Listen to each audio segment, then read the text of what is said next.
Hello বন্ধুরা, আজকে আমি নিয়ে আসলাম আবারও নতুন একটি গল্প যা শুনলে আপনারা হাতের কাজ করতে বাধ্য হবেন। তো হাতের কাছে টিস্যু নিয়ে বসে পড়ুন।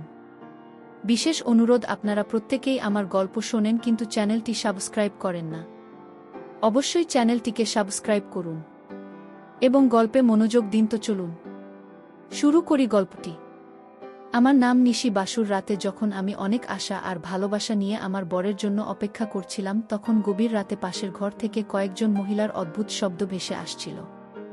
সেই শব্দ শুনে আমি মনে সাহস জুগিয়ে ঘর থেকে বেরিয়ে পাশের ঘরে উকি মারতেই আমার মাথায় যেন আকাশ ভেঙে পড়ল। কারণ আমার স্বামী আমাকে ছেলে 6 জন অচেনা মহিলার সঙ্গে আপত্তিকর অবস্থার সময় কাটাচ্ছিল। শুধু তাই নয়, সে ওই মহিলাদের সঙ্গে এমন আচরণ করছিল যা ভাষায় প্রকাশ করার মতো নয়।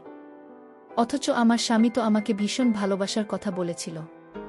তার সত্ত্বেও কী কারণে সে আরও 6 জন মহিলার সঙ্গে এমন সম্পর্ক তৈরি করেছে, সেই ভয়ানক সত্যটাই আজ আমি আপনাদের শোনাব। বিয়ের প্রায় 3 বছর পর আমি জানতে পারি যে আমি ছাড়াব। আমার স্বামীর আরও 6 জন স্ত্রী গর্ভবতী এবং তাদের সন্তানের বাবা। আমার স্বামী এই সত্যিটা জানার পর আমার পায়ের তলার মাটি সরে গিয়েছিল। আসলে আমার স্বামী রকি পেশায় একজন ডাক্তার ছিল। আমাদের যখন বিয়ে ঠিক হয় তখন আমরা শুধু এটুকুই জানতাম যে ছেলেটি একটি সরকারি গ্রামে হাসপাতালে চাকরি করে। বিয়ের পর আমিও স্বামীর সঙ্গে গ্রামের একটি ভাড়া বাড়িতে চলে এসেছিলাম। আমার শ্বশুর বাড়ি সেখান থেকে প্রায় 5 ঘন্টার পথ ছিল। বিয়ের পর আমার জীবনটা বেশ ভালোই কাটছিল। আমি আমার স্বামীর সঙ্গে খুব সুখে ছিলাম। যে বাড়িতে আমরা ভাড়া থাকতাম তার পাশের বাড়ির এক ভাবির সঙ্গে আমার খুব ভালো বন্ধুত্ব হয়ে যায়। এইভাবে প্রায় একটা বছর কেটে যায়। আমি আমার স্বামীর সঙ্গে এতটাই খুশি ছিলাম যে বাবার বাড়ি যেতেও মন চাইত না। আমাদের পাশের বাড়ির ভাবি যখনই আমাদের বাড়ি আসতেন, আমি তার সামনে আমার স্বামী প্রশংসায় পঞ্চমুখ থাকতাম। আমাদের মধ্যে এতটাই গভীর সম্পর্ক তৈরি হয়েছিল যে আমরা একে অপরের সঙ্গে ভালো মন্দ রান্না যে কোনো জিনিস ভাগ করে নিতাম। আমার স্বামী সারাদিন হাসপাতালে ব্যস্ত থাকলেও বাড়িতে ফেরার সঙ্গে সঙ্গে আমাকে অনেক আদর আর ভালোবাসা দিত।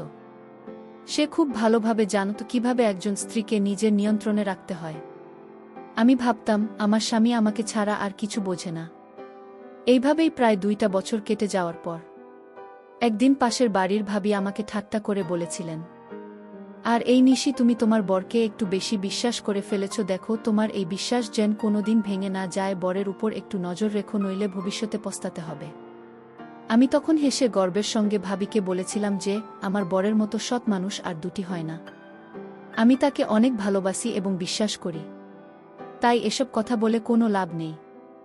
ভাবিও তখন মুচকি এসে বলেছিলেন, দেখো, তোমার এই অন্ধবিশ্বাসই যেন তোমার ক্ষতির কারণ না হয়। কিন্তু আমি ভাবির কোনো কথাই গায়ে মাখিনি, কারণ আমার স্বামীর প্রতি আবার বিশ্বাস ছিল অটুট। কিন্তু সেদিন রাতে যখন আমার স্বামী অনেক দেরি করে বাড়ি ফিরেছিল, তখন তার আচরণে কেমন যেন একটা পরিবর্তন লক্ষ্য করলাম। প্রতিদিন সে বাড়ি ফিরে আমাকে জড়িয়ে ধরত, কিন্তু সেদিন তার হাফ ভাব দেখে মনে হচ্ছে সে আমার থেকে কিছু একটা লুক আছে। আমি তার কাছে যেতেই তার গলার কাছে একটা লাল দাগ দেখে চমকে উঠলাম। দাগটা দেখে মনে হচ্ছিল কেউ যেন নখ দিয়ে আছড়ে দিয়েছে। আমি দাগটার ব্যাপারে জিজ্ঞেস করতেই সে ভীষণ ভাবতে গিয়ে যা আমার কলার দিয়ে সেটা ঢাকার চেষ্টা করল এবং আমাকে মিঠে বলল যে একজন মানসিক ভারসাম্যহীন রোগী তাকে আক্রমণ করেছিল। এরপর আর বেশি কিছু জিজ্ঞেস করার আগেই আমার স্বামী আমাকে ভালোবেসে জড়িয়ে ধরে আমার কপালে চুমু দিয়ে বলল, নিশি, অনেক রাত হয়েছে, আমার খুব খিদে পেয়েছে, খেতে দাও। তারপর আমরা দুজনে মিলে অনেক গল্প করব। এর কিছুদিন পরেই আমি গর্ভবতী হলাম। আমি মা হতে চলেছি, এই খবরটা শুনে আমার স্বামীর আনন্দের কোনো সীমা ছিল না। আমরা দুজনেই খুব খুশি ছিলাম যে এবার আমরা বাবা মা হতে চলেছি। আমাদের বাড়িতে রিনা নামের একজন কাজের মেয়েও কাজ করত। এর কিছুদিন পর একদিন সকালে আমাদের কাজের মেয়ে রিনা যখন বাড়িতে এলো, তখন তার মুখ দেখেই বুঝতে পারলাম যে সে খুব অসুস্থ। আমি জিজ্ঞেস করাতে সে জানাল যে তার খুব জ্বর আর কাশি। রিনা অসুস্থ শুনে আমার স্বামী তার প্রতি খুব সহানুভূতি দেখালো। সে এতটাই দয়ালু সেজেছিল যে রিনাকে কিছু টাকা দিয়ে বাড়ি পাঠিয়ে দিল এবং বলল সে পুরোপুরি সুস্থ না হওয়া পর্যন্ত যেন কাজে না আসে। আমাদের এই উদারতা দেখে রিনা আমার স্বামীর পা ছুঁয়ে বলেছিল, মালিক, আপনি অনেক ভালো মানুষ, আমার কষ্টটা বুঝতে পারার জন্য আপনাকে অনেক ধন্যবাদ। আমি তখন রিনার পিঠে হাত বুলিয়ে বলেছিলাম, আমরা মানুষ যদি মানুষের কষ্ট না বুঝি তাহলে কি করে হবে। রিনা তখন খুশি হয়ে চলে গেল, কিন্তু সেদিন আমি আমার স্বামীর চালাকিটা একটুও বুঝতে পারিনি। তার এই দয়া দেখানোর পেছনে যে একটা ভয়ঙ্কর উদ্দেশ্য লুকিয়েছিল তা আমি কল্পনাও করতে পারিনি। আমি ভেবেছিলাম আমার স্বামী সত্যি একজন ভালো ও দয়ালু মনের মানুষ, কিন্তু পরে যখন তারা আসল রূপটা আমার সামনে আসে তখন আমার পায়ের তলার মাটি সরে গিয়েছিল। সে মানুষ ছিল না, ছিল মানুষের চেহারার আড়ালে এক ভয়ঙ্কর দানব। ধীরে ধীরে আমার স্বামীর আচরণে এমন কিছু পরিবর্তন আসতে লাগলো যা আমার মনে সন্দেহের জন্ম দিল। সে বেশিরভাগ সময় বাড়ির বাইরে থাকতে শুরু করেছিল এবং যখনই বাড়ি আসত কিছুক্ষণ থেকে আবার মাঝরাতে বেরিয়ে যেত। আমি জিজ্ঞেস করলে একটাই উত্তর দিত যে রোগীদের জরুরি তলব এসেছে। কিন্তু কেন যেন আমার মনে খটকা লাগতে শুরু করল, যা এর আগে কখনো হয়নি। একদিন রাতে যখন সে একই অজুহাত দিয়ে বাড়ি থেকে বেরল, আমিও লুকিয়ে তার পিছু নিলাম। আমার মনের সন্দেহটা সত্যি নাকি ভুল তা যাচাই করার জন্য এই কাজটা করেছিলাম। কিন্তু আমার স্বামীর কার্যকলাপ দেখে আমি হতভম্ব হয়ে গেলাম। আমি স্বপ্নেও ভাবতে পারিনি যে সে আমাকে এইভাবে ঠকাবে। সে গ্রামের ভেতরের দিকে জঙ্গলের মধ্যে দিয়ে গাড়ি চালিয়ে নিয়ে গিয়ে একটা পুরনো বাড়িতে ঢুকে পড়ল। সে টেরও পায়নি যে আমি তার পিছু নিয়েছি। আমি বুঝতে পারছিলাম না যে রোগী দেখার থাকলে এই ঘন জঙ্গলের পুরনো বাড়িতে সে কি করছে, কারা থাকে এই বাড়িতে। আমার মনে তখন ভাবির বলা কথাগুলো বারবার ঘুরপাক খাচ্ছিল যে কোনো মানুষকে অন্ধের মতো বিশ্বাস করতে নেই। অনেক ভাবনা চিন্তা করে আমিও জঙ্গলের ভেতরেই বাড়িটার দিকে এগিয়ে গেলাম। বাইরে থেকে বোঝার চেষ্টা করছিলাম ভেতরে কি হচ্ছে, কিন্তু বাড়িটা চারদিক থেকে বন্ধ থাকায় কিছুই দেখা যাচ্ছিল না। অবশেষে একটা জানালা দেখতে পেয়ে সেটা খোলার চেষ্টা করে বুঝলাম তাও ভেতর থেকে বন্ধ।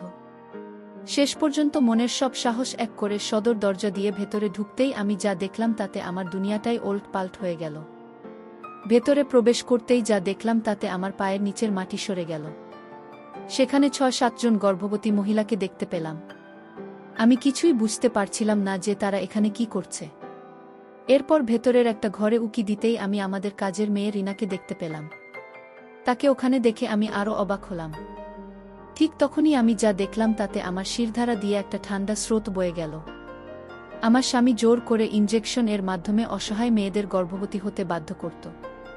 আমার বাড়ির কাজের মেয়েকেও সে জোর করে এখানে নিয়ে এসেছিল একই উদ্দেশ্যে। ওই ঘরে ঢোকার পর একজন বয়স্ক মহিলা ও একজন শক্তিশালী লোক আমাকে দেখতে পেয়ে রেগে গিয়ে আমার হাত চেপে ধরে বলল, আপনি কে, মানে কি করছেন? এক্ষুনি এখান থেকে চলে যান, নইলে আপনার কপালে খুব খারাপই আছে। আমি তখন রিনাকে দেখতে পেয়ে তার কাছে ছুটে গিয়ে বললাম, রিনা তুই এখানে কি করছিস? রিনা আমাকে দেখেই জড়িয়ে ধরে কেঁদে ফেলে বলল যে আমার স্বামী তাকে জোর করে এখানে নিয়ে এসেছে যাতে সেও অন্য মেয়েদের মতো গর্ভবতী হতে পারে। আসলে আমার স্বামী অসহায় দরিদ্র মেয়েদের খুঁজে বের করে ইনজেকশনের মাধ্যমে তাদের গর্ভবতী করত এবং বাচ্চা হওয়ার পর সেই নবজাতকদের ধনী নিঃসন্তান দম্পতিদের কাছে লক্ষ লক্ষ টাকার বিনিময়ে বিক্রি করে দিত। এই কথাগুলো সে নিজেই আমাকে স্বীকার করে বলেছিল। সে নির্লজ্জভাবে বলেছিল, নুসরাত, আমি যা করছি তা তোমার আর আমাদের বাচ্চার ভবিষ্যতের জন্য করছি, যাতে তোমাদের একটা ভালো জীবন দিতে পারি, আমরা যেন বড় বাড়ি গাড়ি করতে পারি। তাই আমাকে এই কাজে বাধা দিও না। কিন্তু আমি তার এই জঘন্য কাজে সমর্থন করতে পারিনি। আমি বলেছিলাম, তুমি এতটা নিচু মানসিকতার মানুষ আমি স্বপ্নেও ভাবিনি। টাকার লোভে তুমি এই অসহায় মেয়েদের জীবন নষ্ট করে দিচ্ছ। তোমারই পাপের ভাগী দেয় আমি বা আমার সন্তান হতে পারবো না। তুমি যদি এই কাজ না ছাড়ো আমি তোমাকে ছেড়ে চলে যাব। আমার কথা শুনে সে আমাকে হুমকি দিয়ে বলল, যদি বেশি বাড়াবাড়ি করিস তাহলে তোকেও এখানে বন্দি করে রাখব, আর তোর সন্তানকেও কোনো বড় লোকের কাছে বিক্রি করে দেব। তার এই হুমকি শোনার পরেও আমি তার কথা মানতে রাজি হইনি। আমি এখান থেকে পালিয়ে সোজা থানায় চলে যায় এবং আমার স্বামী সমস্ত কুকীর্তি ফাঁস করে দিই। সেই লোভিয়ার নিষ্ঠুর লোকটার আসল চেহারাটা জানার পর আমি তাকে ছেড়ে আমার বাবার বাড়ি চলে আসি। আমার বাবা মাও সবকিছু শুনে আমাকে সমর্থন করেছেন। আমি কখনোই চাইনি আমার নির্দোষ সন্তানের বাবা এমন একজন নিষ্ঠুর অসভ্য আর নিচু মনের লোক হোক। তো বন্ধুরা, আজকের গল্পটি এই পর্যন্তই। ভালো থেকো সবাই, কথা হবে পরবর্তী ভিডিওতে।